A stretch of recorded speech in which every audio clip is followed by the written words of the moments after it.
খুব সুন্দর একটি কথা আজকে দেখতেছি আমরা যে ইসলামী ব্যাংকের সাথে জামাতের কোনো সম্পর্ক নেই।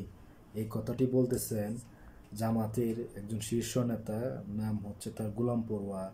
জামাতের কোনো সম্পর্ক নেই, তাহলে যারা আওয়ামী লীগ আমলে অনেক কর্মী এই ইসলামী ব্যাংকে কর্মরত ছিল তাদেরকে কেন ছাঁটাই করা হইতেছে? এগুলা নিয়ে কেন এত জোরালো আলোচনা হইতেছে বাংলাদেশে যে জামাতে ইসলামী ব্যাংকটাকে আবার পুনরায় দখল করছে? আর আপনি বলতেছেন যে কোনো ধরনের সম্পর্ক নাই। আপনারা আসলে বাংলাদেশের মানুষকে মিথ্যার মধ্যে রাখতেছেন, বাংলাদেশের মানুষকে ধোঁকার মধ্যে রাখতেছেন। আপনারা এত এত মিথ্যা কথা ধোঁকাবাজি কিভাবে করতে পারেন? যেখানে ইসলামী ব্যাংক জামাত ইসলামের কর্মী ছাড়া অন্য কোনো কর্মী কাজ করতে পারতেছে না। 100% প্রমাণিত যে একমাত্র জামাতি ইসলামের লোকই কাজ করতেছে, অন্য কোনো কর্মী এখানে কাজ করতে পারে না, তার সবাই জানে। তাহলে আপনারা কেন মানুষকে এরকম ধোঁকার মধ্যে রাখেন?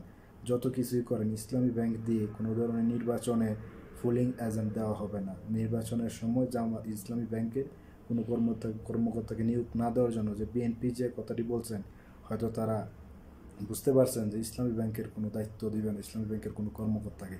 এই জন্য হয়তো এই কথা বলতেছেন যে জামাত ইসলামের কোনো সম্পর্ক নেই। চলেই তো জামাত ইসলাম তো চলেই এই ইসলামী ব্যাংকের টাকা দিয়ে।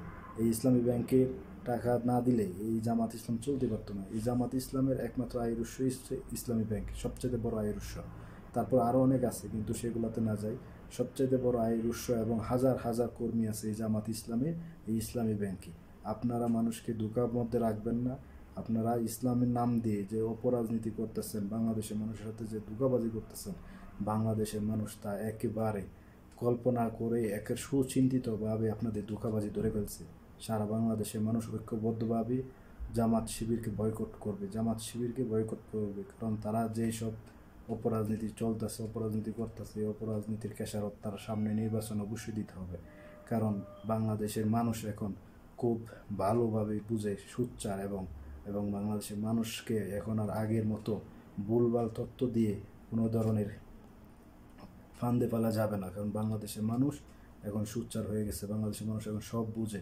আগের চাইতে অনেক আধুনিক এবং উন্নত এই মনিটরিংয়ের কারণে, উন্নত এই নেটওয়ার্কের কারণে এখন বাংলাদেশের মানুষ সব কিছু দেখতে পারে এবং বুঝতে পারে। মানুষের কথাবার্তা সব কিছু মানুষের কাছে নিউজের কারণে পৌঁছায় যায়। তা আপনাদের ধোঁকাবাজি বন্ধ করেন।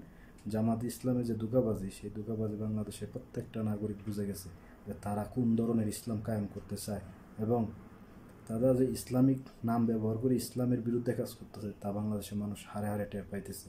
সামনে নির্বাচনে তার প্রতিফলন ঘটবে ইনশাআল্লাহ। কারণ বাংলাদেশ জামাত ইসলামকে বয়কট করবে ইনশাআল্লাহ।